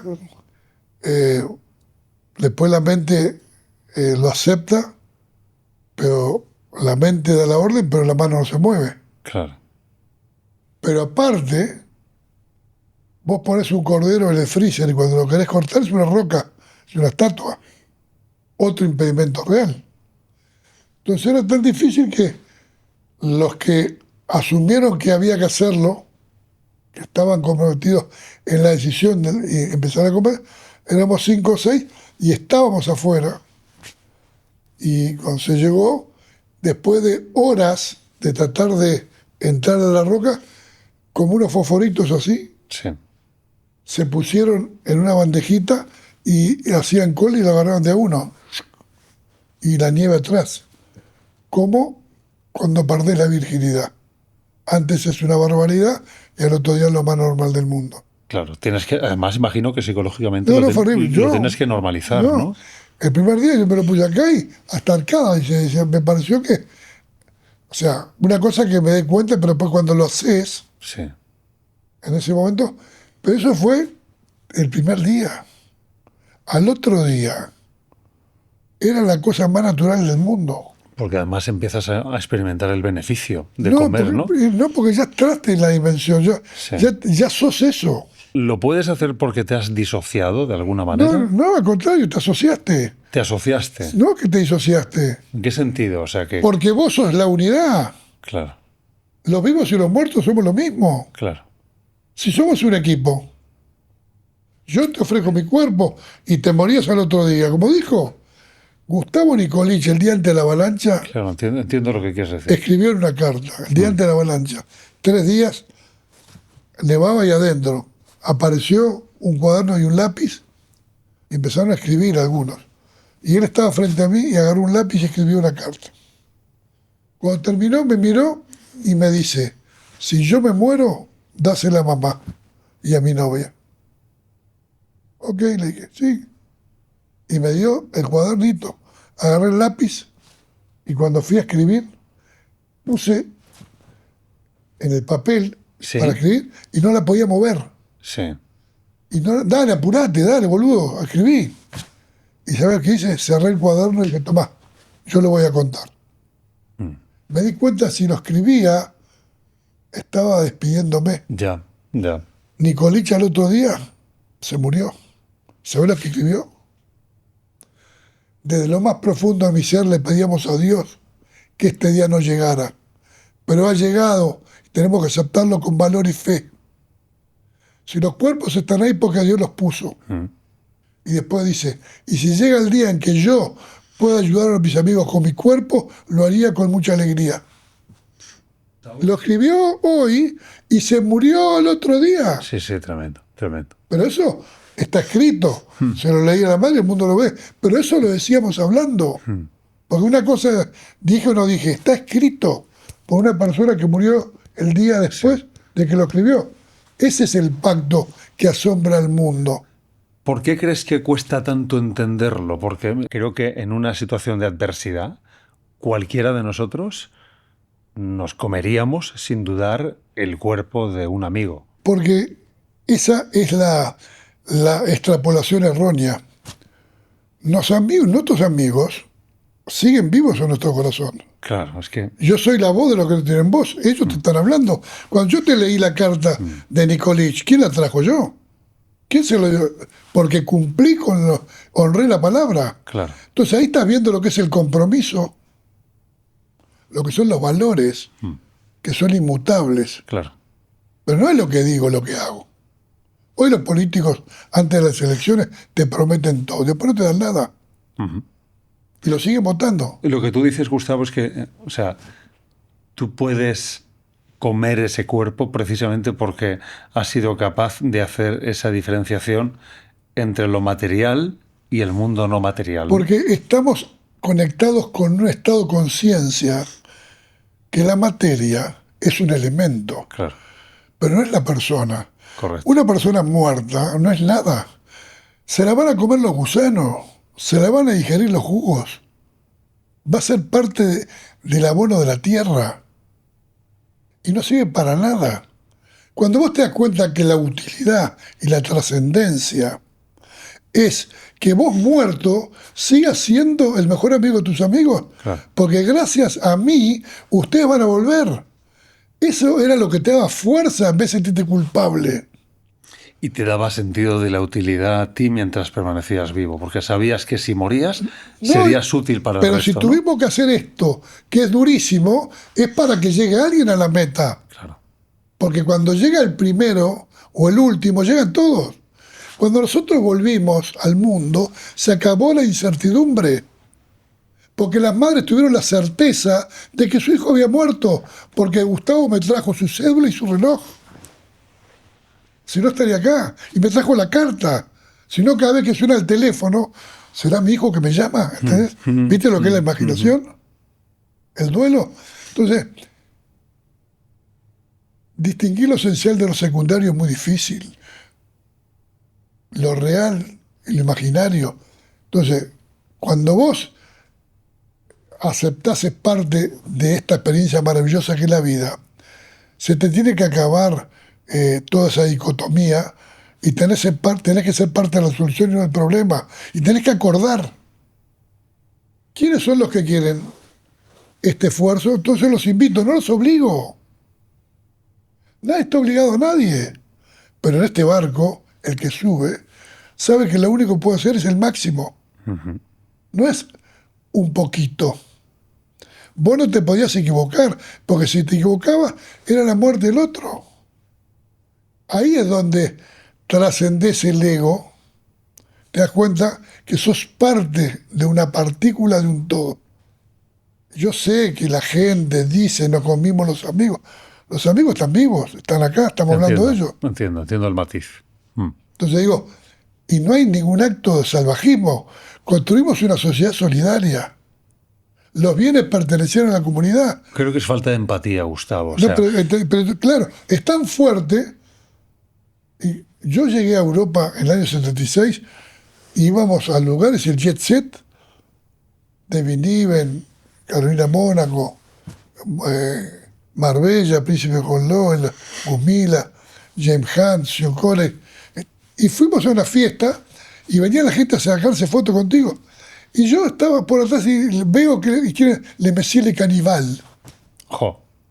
Entonces me hizo una gracia y me dio una bronca porque la gente necesita poner etiquetas. Sí. Y además es una etiqueta incorrecta, ¿eh? Pero, primero, nosotros nunca fuimos caníbales. Claro, el caníbal creo que es Lo, el lo que máximo, mata para comer. antropofagia, es comer Sí. un cuerpo Comer de un un muerto. cuerpo. Caníbal mata para comer. Correcto. Correcto. Y tampoco mata porque es el trofeo de la guerra. Vos peleabas, matabas para comer. ¿Eh? Así empezó. Los caníbales iban a comerte. Sí, sí, sí, Y sí. para comerte te tenían que matar. Entonces, Bueno, esto es más bien una nutrición oportunista, ¿no? bueno, yo Quiero cuando decir, hubo... es lo que hay, pues es lo que tengo que comer para poder Sí, sobrevivir. pero yo creo que estamos perdiendo tiempo en cosas que realmente no tenés opción.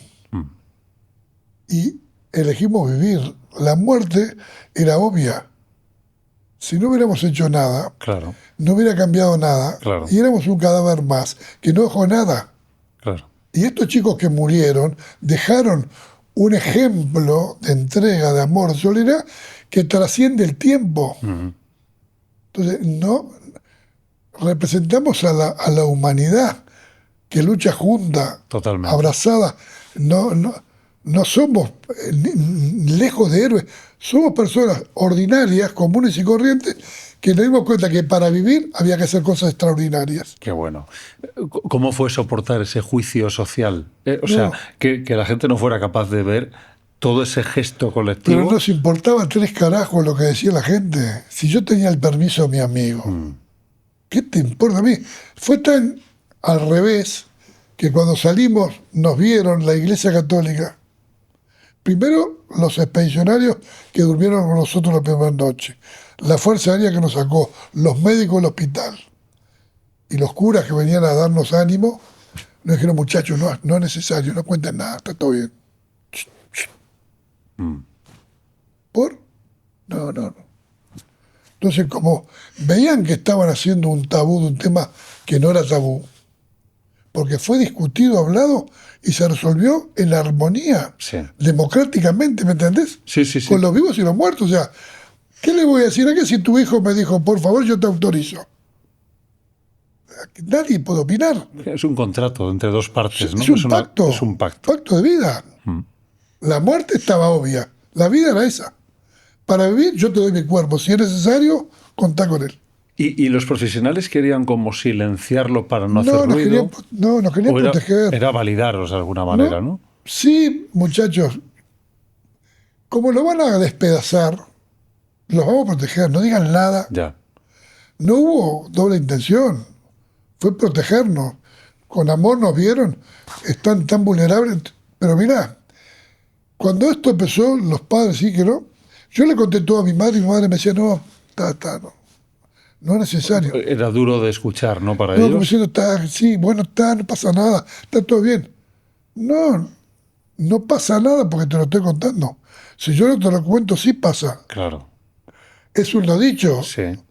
Entonces, a mi padre, que era un abogado, que es un crack, le dije, papá, yo era directivo del Cristian, llamamos a Daniel Juan por la radio aficionado a Rafael Ponce León, que es el medio de comunicarse, y le llamamos a Daniel Juan, le dijimos, Daniel, convocar el Cristian a una conferencia de prensa a todos los familiares que murieron y los vivos, para que en el gimnasio, cuando llegamos, le queremos contar a todos, antes que hablar con la prensa, todo esto que estamos hablando acá. Ok. Y la conferencia de prensa fue convocada por nosotros, que no fue una conferencia de prensa, fue a los familiares que le queríamos contar esto que te conté de Gustavo, el pacto, para que sepan que esa sociedad de la nieve había vivido con normas, con reglas, con principios y con valores, que no eran nada iguales a los de acá, pero eran mucho más grandes, mucho más solidarios, y que era con respeto, con armonía. No era un acto de salvajismo. Claro. Que Dios los perdone. Y el Papa de la época se enteró y dijo, la Iglesia no tiene nada que perdonar. Estos chicos no hicieron nada. A mí me parece bien que el Papa opine lo que quiera, pero si opinara distinto, a mí no importa nada. Claro. Si no tiene nada que ver en este cuento. ¿Entendés? Ahora, el mundo fue muy generoso y los más generosos fueron los familiares que En murieron. realidad, con esta mentalidad, imagino que si volvierais a revivir esa historia, lo haríais antes, no esperaríais tanto. Yo lo hago el otro día, ahora, porque se salvaba más gente. Si había que trepar la montaña, era como dijo mi hijito, le pedimos prestado los músculos para trepar la montaña. Claro. Pero digo, cuando hubo los muertos de Ruanda en el África, ¿te acordás? Yo no podía creer que se morían. Yo digo, pero no puede ser. Yo quería ir para el África y decir, muchachos, sobra comida. Organicémonos. Que hagan cola y le empezamos a dar. Acá no se puede morir nadie de hambre. Pero lo veía como algo sencillo. La barrera cultural que tenemos aquí, es tremendo. Pero pará.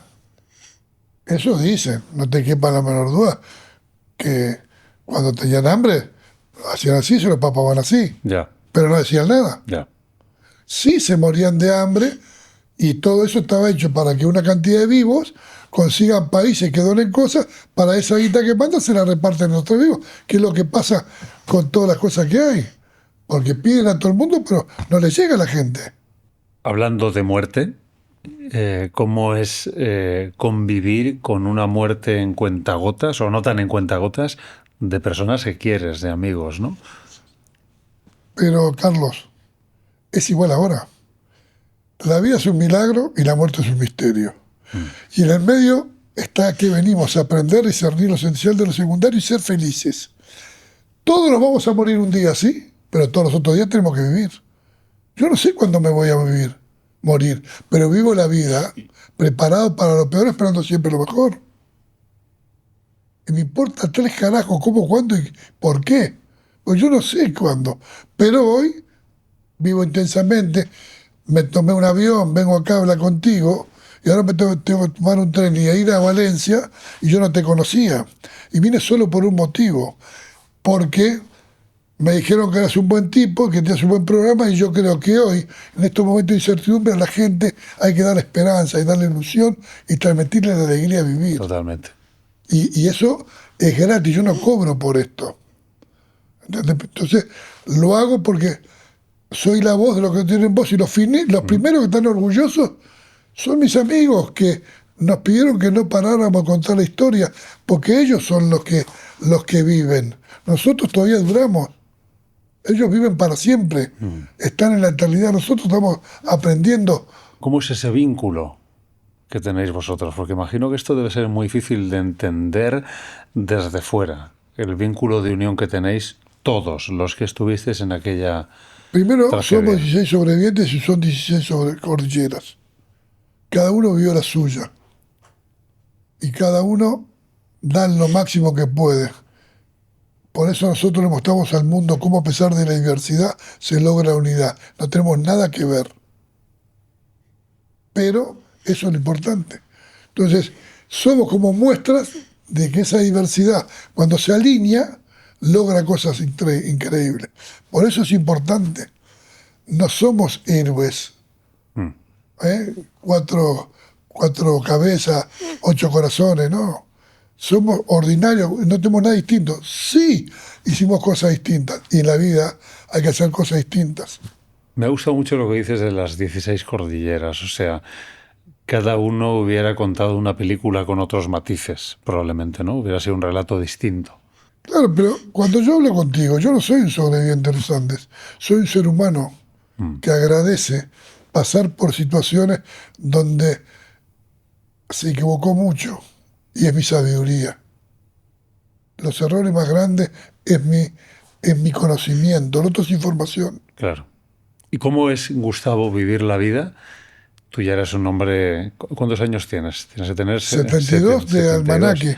Claro, fíjate, 72, o sea, uno menos que días viviste allí en los Andes, ¿no? 73 días. No, puedo vivir un día más, un año más. Me gustaría vivir 82 días, entonces 90. No me quedan los 73 y me acaba el contrato. Claro. ¿Cómo es una vida en la que, claro, tú tienes 19 años, has vivido muchas cosas, en tu vida ha ocurrido de todo, imagino, ¿no? Y sin embargo, ¿cuántas veces estás delante de un micrófono porque eres el superviviente de los 16 del accidente de los Andes, ¿no? Mira, somos 16 sobrevivientes, hay 16 historias. Y las personas se ponen frente a un micrófono porque hay un periodista que quiere preguntar a cada uno cosas distintas. cuando ve qué puede sacar. Es como que vas a agarrar una semilla y la voy a poner a esta tierra a ver qué fruto sale. Entonces, acá es como el chef. ¿Qué ingredientes mezcla y qué quiere ofrecer de plato? Entonces, yo me niego a ser un sobreviviente de los Andes. Estuve 2 meses y medio en la cordillera, tengo 72 años. Claro, Tengo muchas cosas más importantes claro. que esto. Tengo 6 hijos, mi madre y mi padre, unos hermanos increíbles. Mi madre tiene 9 hijos, 33 nietos y 35 bisnietos. Y cuando cumplió 100 años, a los 50 años me di cuenta que mi madre tenía 50 años cuando se cayó el avión. Yo pensé que era siempre vieja. Yo ya tenía 20 más que ella. ¿Y sabes por qué no se moría? Porque quería conocer mis bisnietos. Tenía 33 nietos y 35 bisnietos. Me decía, ¿y tus nietos? No sé, vamos a hablar con mis hijos. Y después yo tuve el 36, el 37, el 38, el 39 y el 40 de bisnietos. Y murió a 100 años y 4 meses por terca. Mirá lo que es el amor de una madre. Yo era el hijo pródigo que volvió de la muerte y quería ver cómo trascendía. Y ese es el amor de una madre, y es el amor que tenemos que tener por el mundo que vivimos, que no tenemos que pelearnos por tener razón. Tenemos que pelearnos por tener resultados. Cuando vos te peleas por tener razón, vas a tener razón, pero vas a estar solo. Cuando vos te peleas por tener resultados, te das cuenta que tener razón es algo que depende de dónde lo mires. Porque vos, cuando hablas conmigo, yo veo las rayas en mi mano y peleo y vos ves las uñas. Y nunca nos vamos a poner de acuerdo, porque estamos mirando el mundo de distintos lados. Claro. Entonces, para entendernos, yo te tengo que hacer así, para ponerme en tu lugar y ver lo que vos estás diciendo, cómo lo estás viendo y por qué lo ves. Y para eso tenés que tener tiempo, tenés que respetar a la otra persona y querer dialogar. Nadie dialoga. O es todo blanco o negro. ¿Te quiero o te odio? Amor o hater. Blanco o negro. La gente ya no razona. Le pregunta todo a Google o a ChatGPT. Se perdió la capacidad de discernir, de discutir. Pensar distinto, no, pensar distinto es maravilloso. Discutamos, hablemos, convenceme, mostrame, a ver cómo construir. Ese es el diálogo. Y el mundo no tiene tiempo de dialogar. Apretar un botón ya. El yaísmo, todo ya. Todo ya. Hay que hacerse amigo del proceso, no del suceso. Tu vida ha sido todo un proceso, ¿no? Desde ese suceso. Estaba pensando en un microsuceso dentro del suceso. Concretamente cuando me dices que te quitas ese cinturón y te levantas, ¿no? Y te libras con esa pequeña decisión de morir en el momento, ¿no? Y ahora tienes 6 hijos, ¿no? Has tenido toda una vida larga desde entonces. ¿Has pensado muchas veces en ese instante y en todo lo que ha desatado en tu vida y en el sentido de esa pequeña acción? Nunca pienso. Ni una sola vez en mi vida me desperté de noche pensando o pesadilla o recordando algo en la montaña. Yo no estuve en la montaña de los Andes hasta que me lo preguntan. Voy solo al pasado a buscar algo que me pregunten y vuelvo al presente. El pasado está ahí y no lo puedo cambiar. Puedo aprender mis errores, mirarlos, recordar y mirar para adelante. Gracias a mis errores soy lo que hoy soy. Y esa es la enseñanza, el aprendizaje. Cada uno en su vida tiene su tiempo de maduración. ¿Y no regresas, Gustavo, porque es demasiado doloroso No. volver o por qué es? Para entenderlo. No. ¿Doloroso qué es doloroso? Doloroso es no darte cuenta que todos los días pensamos y sentimos cosas distintas. La persona que dice siempre fue así es porque es un pelotudo. A los 18 sos incendiario y a los 40 bombero. Esa es la evolución, el darte cuenta que lo que vos pensabas de chico, a medida que vas viviendo, mirás las cosas en distintas perspectivas y te das cuenta que tu padre te decía algo que hoy recién lo entiendo, 30 años después, porque estábamos en distintas sintonías. Entonces, lo que tenemos que lograr hoy es estar presentes. Hoy la gente está sentados 8 personas, una familia, en una mesa y están todos en distintos lados, conectadas con realidad distintas. Antes en un almuerzo se hablaban de temas, todos sabían lo que pasaba y hoy están todos en distintos mundos y nadie sabe lo que piensa el otro, lo que le gusta. Entonces la incomunicación es muy grande. Nos comunicamos con el lejos, pero no con el adentro. La primera incomunicación es contigo mismo. Ya no sabes lo que querés, no sabes lo que te gusta. Estás atrás de lo que te da miedo, de lo que te hicieron creer que te va a hacer feliz. Y cuando, después de pelearte con tus hermanos, con la familia, por robarle la casa, porque pensabas que iba a ser feliz, tenés la casa y te sentís como el culo. Porque robaste a la familia y no siento nada de lo que pensé que iba a sentir. Entonces, cuando vos te das cuenta que la ambición es inagotable y no puedes seguirla, tenés que bajar y decir, yo voy a ir despacio porque estoy apurado. No me interesa saber, no me interesa tener, me interesa ser parte de un grupo humano que quiera las mismas cosas, pero no voy a imponer nada a nadie. Mirá cómo estamos, ¿no? Imponiendo, condicionando, manejando por el miedo. De esta manera no vamos a hacer nada. Por eso yo estoy feliz, tengo mis nietos, 6 nietos, mis hijos, mis hermanos. Volvimos 16 de la cordillera, somos más de 155. A eso me refiero. Ese es el amor. A eso me refiero. Pero eso valida. Cuando nace un nieto mío, me llama Rosario Maspons, que murió el otro día, la hermana Daniel. Qué feliz que estoy, Gustavo, que tengo un sobrino nieto nuevo. Porque yo soy su hermano. El señor Nogueira, cuando salió a la conferencia de prensa, vinieron los periodistas después que dijimos, ¿tiene algo que decir? Dice Nogueira, sí, yo perdí un hijo en la cordillera, pero la vida me devolvió 16 hijos nuevos. ¿Entendés la grandeza? Tremendo. Y dice, yo sé lo que sufrieron y me trajeron a mi hijo. Yo le llevé, tuve 30 días yendo casa por casa, llevándole el reloj, la carta. Muy duro, mi madre me decía, juntaba de noche y cuando ibas, llegabas ahí, te ibas arrastrando, porque era muy fuerte. Cuando vos llegás, querían saberte, ¿me entendés? Que era el último, te preguntaban cosas que ahí sí te obligaban a volver al momento que de repente no querías ver. Claro, claro. Pero por honestidad y cariño, volvías al momento que cómo murió. ¿Qué pasó? Y tenías que recrearlo, ¿entendés? Y era duro, porque al final era duro, porque cuando yo me hacía eso, filmaba con la máquina así, estaba ahí, y la pregunta, y el detalle, y las manos, y esto, y ¿qué dijo? Tenía miedo. Muy intenso, ¿no? Sí, bueno, y está, dije, bueno, Dios quiso que sea yo el que vuelva, porque si yo no hubiera sido él, tendría que hacer lo mismo. El que está acá, a los 8 pechos, ahora hay que meter el pecho a la bala. Fíjate, ¿dónde crees que interviene Dios en esto, si es que interviene? Dios interviene en todo y en nada.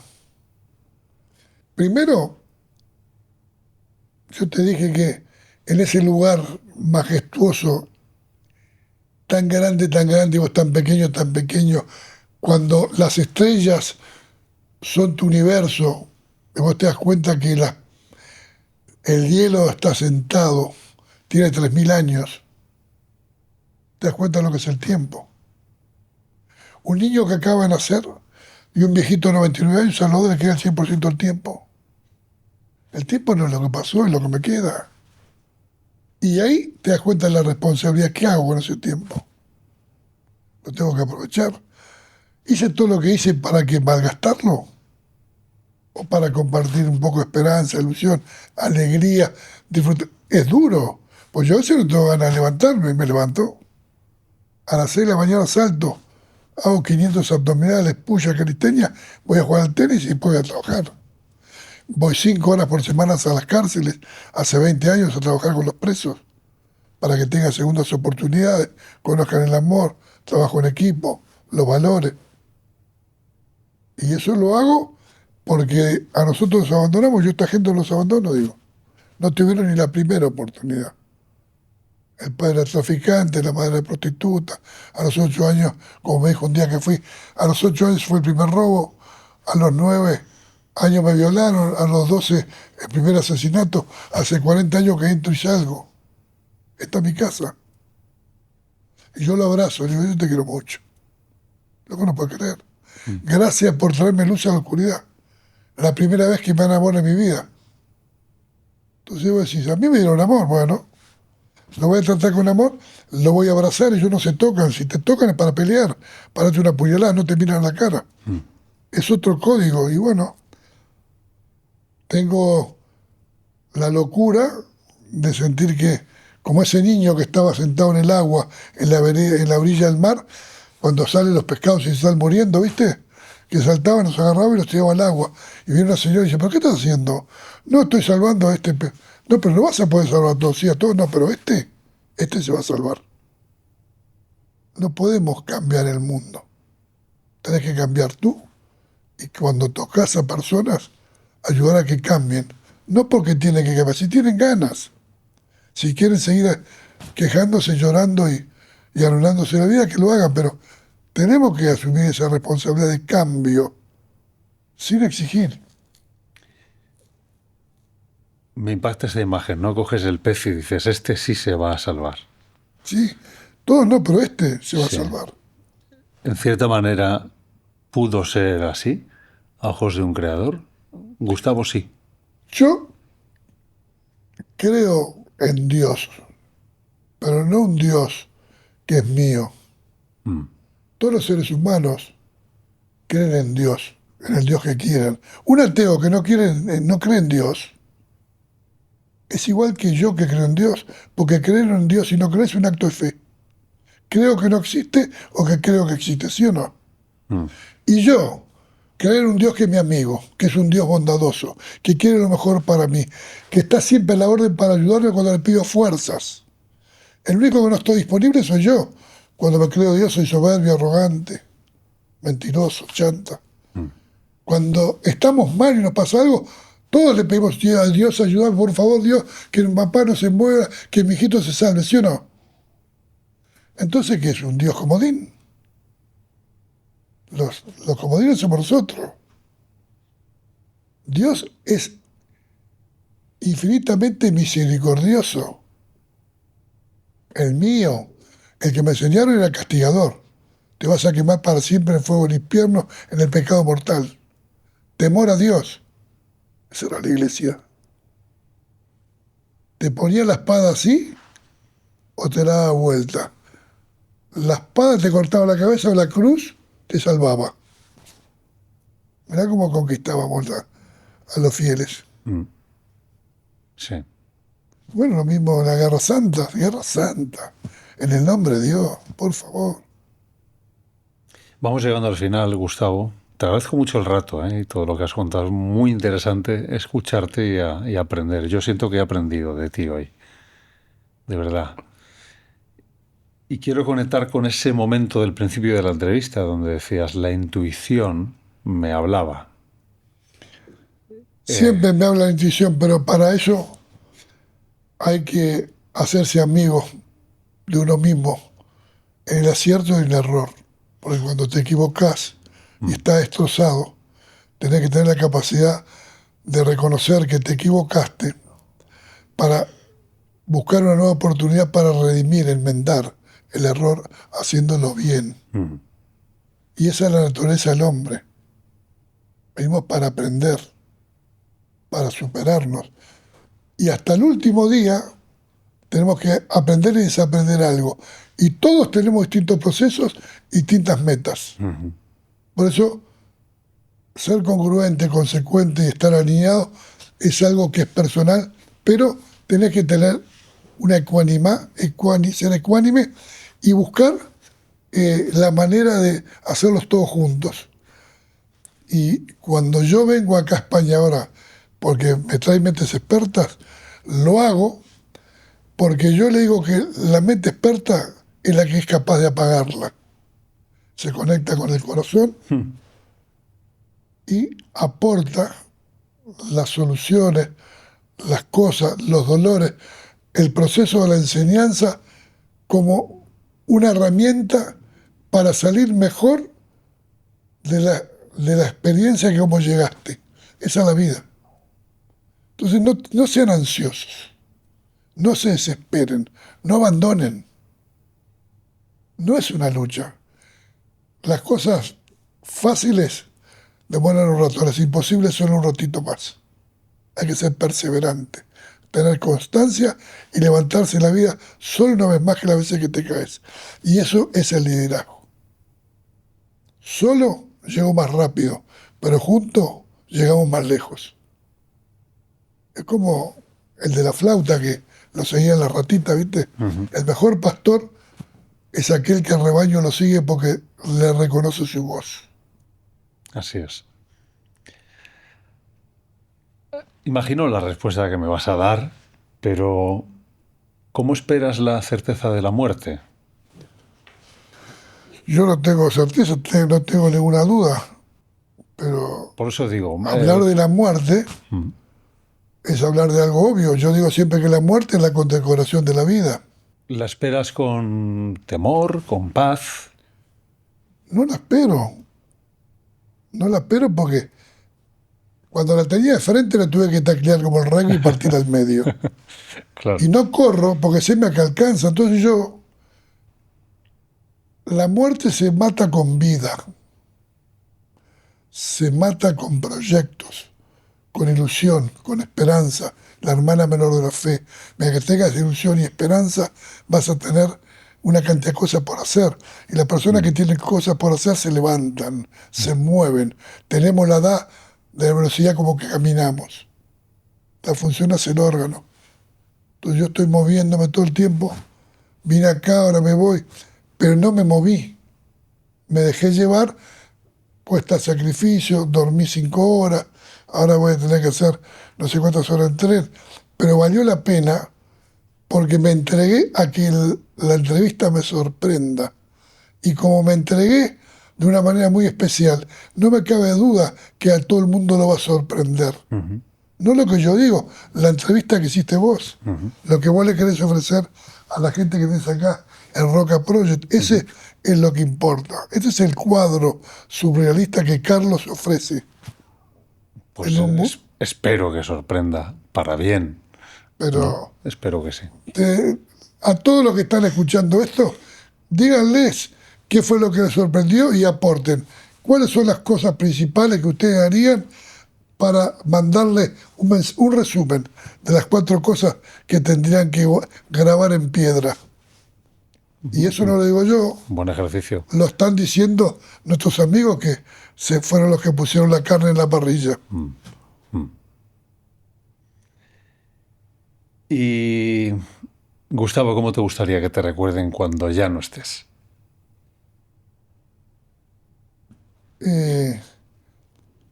Más allá del superviviente de los Andes. Yo no soy. Por eso O digo. sea, la gente que me conoce y la que no me conoce siempre me vio próxima, cercana, accesible, a una mano de distancia y con un gran sentido del humor. Y una persona solidaria, alegre, divertida, pasional, que resisto todo menos la tentación. Por eso, cuando veo una mujer muy, muy linda, me voy para otro lado. Pues yo conozco mis limitaciones. Y bueno, y también me encanta el deporte. El otro día me desgarré jugando al tenis y tuve un tirón 15 días y estuve una semana que no podía caminar y me sentía un lisiado.